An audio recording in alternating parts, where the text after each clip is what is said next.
Hello students, कैसे हैं आप सब। आई होप आप सब अच्छे होंगे। आपकी स्टडीज बहुत ही ज़बरदस्त चल रही होगी। मेरा नाम है इंजमाम खान। स्वागत करता हूं आपका हमारे शानदार यूट्यूब प्लेटफॉर्म जिसका नाम है एफएमआई करियर इंस्टीट्यूट। जैसा कि बच्चों आपको पता है कि लास्ट क्लास में हमने क्लास 11 बिजनेस स्टडीज का chapter number 3 public private and global enterprises को पूरी तरीके से कंप्लीट कर लिया था। और अगर अभी तक आपने इसके लेक्चर्स को नहीं देखा है और नोट्स नहीं बनाए हैं तो फटाफट से प्लेलिस्ट में जाएं और chapter number 3 public private and global enterprises के नोट्स फटाफट से बना लें। चैप्टर नंबर 1 चैप्टर नंबर 2 की प्लेलिस्ट भी आपको देखने को मिल जाएगी प्लेलिस्ट सेक्शन में। फटाफट से आप जाएं और उसको भी अच्छी तरीके से रिवाइज करें। और कोई भी अगर आपको डाउट रहता है तीनों चैप्टर से रिलेटेड तो आप कमेंट सेक्शन में अपने सवालों को छोड़ सकते हैं। वीडियोस अगर आपको पसंद आ रही हैं तो वीडियोस को लाइक करें, दोस्तों के साथ शेयर करें, चैनल को सब्सक्राइब करना ना भूलें, बेल आइकन पर क्लिक जरूर करना ताकि आपको वीडियोस की नोटिफिकेशन टाइम टू टाइम पे मिलते रहें और आप कहीं से कहीं तक भी पीछे ना रह जाए। तो आज हमें बात करनी थी बच्चों, आज हमें बात करनी है चैप्टर नंबर 3 की कुछ केस स्टडीज के बारे में। बेसिकली बच्चों को ये डाउट रहता है कि बिजनेस स्टडीज के अंदर सर केस स्टडीज आती है, कैसे हैंडल करना है। तो it is a simple thing.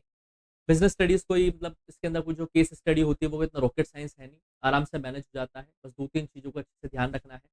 Case study को पहली बार जब आप पढ़ रहे हैं तो अच्छी तरीके से पढ़ना है ताकि आपको दोबारा पढ़ने में टाइम ज़्यादा आपका वेस्ट ना हो। क्योंकि केस स्टडीज को जितनी बार आप पढ़ते हैं थोड़ी सी लेंदी होती है तो उसमें समय बहुत ज़्यादा हमारा चला जाता है। कहने का मतलब ये है।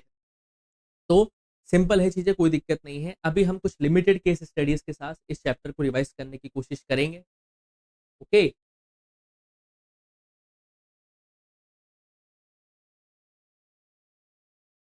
अभी हम कुछ केस स्टडीज के साथ इस चैप्टर को डिस्कस करने की कोशिश करेंगे। After the completion of syllabus हम बहुत सारी केस स्टडीज और बहुत सारे क्वेश्चंस आपके साथ प्रैक्टिस करने वाले हैं। तो अभी हम स्टार्ट करते हैं public private and global enterprises से कुछ लिमिटेड केस स्टडीज। और इन केस स्टडीज का इस्तेमाल करके हम इस पूरे चैप्टर को रिवाइज करने की कोशिश करेंगे। और नेक्स्ट हम स्टार्ट करेंगे चैप्टर नंबर 4 जिसका नाम है बिजनेस सर्विसेज, जिसमें हम गुड्स एंड सर्विसेज के बीच के डिफरेंस को समझेंगे और different different types of banking services, different different types of accounts, insurance, types of insurance, इन सभी को हम क्या करेंगे डिटेल में समझेंगे चैप्टर नंबर 4 के अंदर। क्लियर। तो चलिए बेटा, हम केस स्टडी देखते हैं। हमारी पहली क्या है, हमारी case study.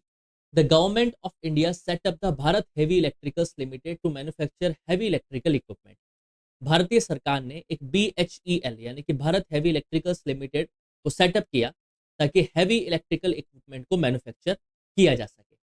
It was funded and managed by the government. Fund भी जो है वो गवर्नमेंट का जा रहा है और मैनेज भी कौन उसे कर रही है, गवर्नमेंट उसे मैनेज कर रही है।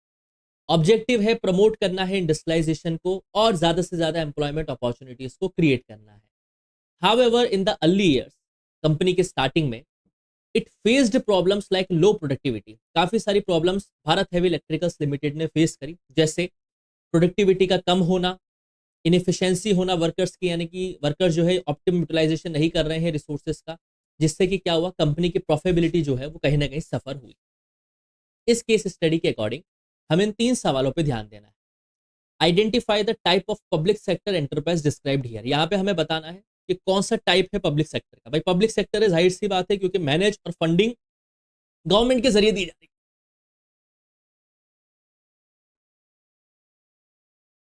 फंडिंग जो है और मैनेजमेंट जो है वो गवर्नमेंट के जरिए दी जा रही है, तो जाहिर सी बात है पब्लिक सेक्टर एंटरप्राइजेस ही है। तो टाइप कौन सा है पब्लिक सेक्टर एंटरप्राइजेस का। And the second is state to objectives of setting up such enterprises. यानी कि इस तरीके के इलेक्ट्रिकल्स लिमिटेड या गवर्नमेंट पब्लिक सेक्टर कंपनीज को सेटअप करने के पीछे क्या ऑब्जेक्टिव्स होते हैं, और एक ऐसा तरीका बताएं जिससे हम इस कंपनी की परफॉर्मेंस को क्या कर सकें, मेजर कर सकें, ऐसे इंप्रूव कर सकें। तो देखिए हमने क्या पढ़ा बेटा, ये डिपार्टमेंटल अंडरटेकिंग का पार्ट है, या इसे हम कह सकते हैं गवर्नमेंट कंपनी कह सकते हैं, क्योंकि Bharat heavy electricals limited government of India के जरिए सेटअप किया गया। और इसमें जो फंडिंग है और जो मैनेजमेंट है वो भी क्या है, सेंट्रल गवर्नमेंट के जरिए दिया जा रहा है। So this is a public sector enterprise in the form of a departmental और government company. Getting my point. In this case a government company since BHEL। यहाँ पे भारत हैवी इलेक्ट्रिकल्स लिमिटेड जो है वो गवर्नमेंट कंपनी है बेटा, क्योंकि companies act के अंदर वो क्या है, रजिस्टर्ड है। तो याद रखना है पब्लिक सेक्टर एंटरप्राइजेस है, गवर्नमेंट कंपनी है। कोई ऐसे दो ऑब्जेक्टिव्स बताएं जिसलिए इन एमएनसीज को या सॉरी इन कंपनीज को सेटअप किया जाता है। पहला, इंडस्ट्रियल ग्रोथ मिले जिससे कंट्री की GDP कहीं ना कहीं बढ़े, साथ के साथ एम्प्लॉयमेंट अपॉर्चुनिटीज लोगों को मिले, और एक पर्टिकुलर रीजन का क्या हो, डेवलपमेंट भी हो। वो क्या चीजें इस्तेमाल की जाए जिससे एफिशिएंसी बढ़ जाए, थर्ड सवाल ये था हमारा। तो मॉडर्न टेक्नोलॉजी को इंट्रोड्यूस किया जाए, प्रोफेशनल मैनेजमेंट प्रैक्टिसेस यहाँ पे अडॉप्ट की जाए, ताकि आप इस हैवी इलेक्ट्रिकल्स लिमिटेड कंपनी की परफॉर्मेंस को क्या कर पाए, इंप्रूव कर पाए। So these are the answers of the three questions. First question is, ये कौन से टाइप का पब्लिक सेक्टर है जिसमें आपको ध्यान रखना है, गवर्नमेंट कंपनी। कोई दो ऑब्जेक्टिव्स बताएं इन कंपनीज को सेटअप करने का, तो इंडस्ट्री की ग्रोथ देते हैं ये, साथ के साथ एम्प्लॉयमेंट अपॉर्चुनिटीज और पर्टिकुलर रीजन के डेवलपमेंट को भी क्रिएट करते हैं। And the third one is, कोई एक ऐसा मेजर बताएं जिससे इस कंपनी की एफिशिएंसी को बढ़ाया जा सके, तो मॉडर्न टेक्नोलॉजी का इस्तेमाल किया जाए, साथ के साथ प्रोफेशनल मैनेजमेंट प्रैक्टिसेस को अडॉप्ट किया जाए, ताकि कंपनी की परफॉर्मेंस क्या हो पाए, इंप्रूव हो पाए। Getting my point? चलिए let's move to the second case study. The government of India partnered with a private firm to establish Maruti Udyog Limited for manufacturing cars। अब ये देखिए कहीं ना कहीं जॉइंट हमें होता हुआ दिख रहा है। गवर्नमेंट ऑफ इंडिया पार्टनरशिप में आई एक प्राइवेट फर्म के साथ।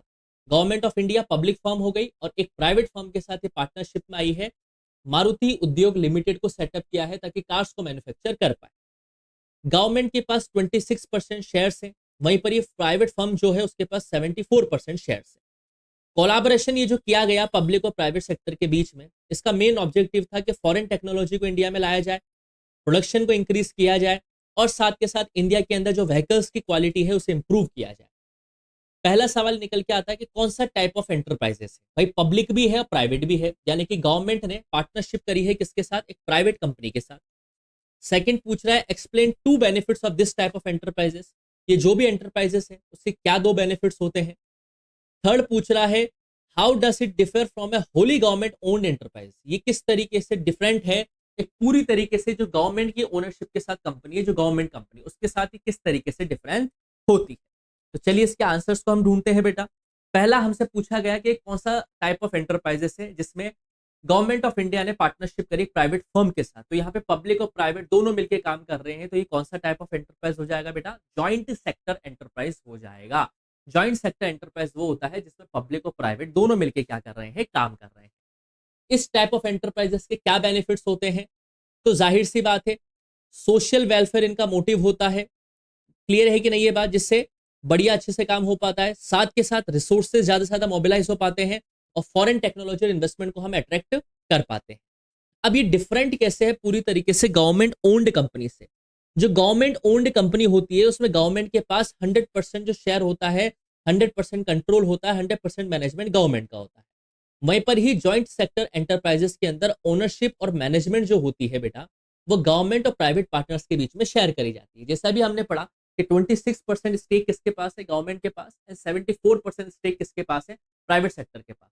तो जो फुल्ली गवर्नमेंट बेस्ड कंपनी है उसमें 100% मैनेजमेंट कंट्रोल ओनरशिप गवर्नमेंट का रहता है। वहीं पर ही ज्वाइंट सेक्टर एंटरप्राइजेस के अंदर जो होता है ओनरशिप और मैनेजमेंट जो होता है वो पब्लिक और प्राइवेट के दोनों के जरिए मिलकर किया जाता है। Getting my point? And the third and the last case study is, a multinational company named Samsung sets up a factory in India to produce smartphone. एक मल्टीनेशनल कंपनी है, मल्टीनेशनल कंपनी का मतलब ऐसी कंपनी जो दो या दो से ज्यादा नेशंस में अपनी ब्रांचेस खोल के बैठी है। सैमसंग का एग्जांपल लिया है जिसने अपनी फैक्ट्री इंडिया में सेटअप करी है ताकि वो स्मार्टफोन्स को प्रोड्यूस कर पाए। एडवांस टेक्नोलॉजी अपने साथ लेके आई, यहाँ के थाउजेंड ऑफ वर्कर्स को एम्प्लॉयमेंट मिला और अपने प्रोडक्ट्स को यहाँ पे बना के वो वर्ल्ड वाइड एक्सपोर्ट कर रही है। However many small scale mobile companies in India face losses. लेकिन इंडिया के अंदर जो स्मॉल स्केल मोबाइल कंपनीज थी वो लॉस फेस कर रही है। क्यों? क्योंकि सैमसंग जब अपने साथ अच्छी टेक्नोलॉजी यहाँ पे लेके आई तो यहाँ के जो प्रोडक्ट थे वो सैमसंग कंपनी के साथ कंपीट नहीं कर पाए थे और ना ही यहाँ के प्रोडक्ट की कोई ग्लोबल रीच थी। तो अब हमें ये बताना है कि कौन सा टाइप ऑफ एंटरप्राइजेस है, दो फीचर्स बताने इस टाइप ऑफ एंटरप्राइजेस के, और आपको ये बताना है कि एमएनसीज का एक पॉजिटिव और एक नेगेटिव इंपैक्ट क्या होगा भारतीय अर्थव्यवस्था पर। पहला, सैमसंग जो है उसी के साथ आंसर लिखा हुआ है, this is a multinational corporation. क्या है बेटा ये? मल्टीनेशनल कॉर्पोरेशन, एक ऐसी कॉर्पोरेशन जो दो या दो से ज्यादा कंपनीज में ऑपरेट करती है। इसके फीचर्स क्या क्या होते हैं? हाई कैपिटल रिसोर्सेज के पास होता है और एडवांस टेक्नोलॉजी का ये यूज करते हैं, और इंटरनेशनल ऑपरेशंस होते हैं इनके different different countries. What is the positive impact of multinational companies? जब भी किसी कंट्री के अंदर कोई मल्टीनेशनल कंपनी को सेटअप किया जाता है तो उससे मॉडर्न टेक्नोलॉजी आती है, फॉरेन कैपिटल आता है और लोगों को एम्प्लॉयमेंट अपॉर्चुनिटीज भी मिलती है। लेकिन there is also a negative impact to.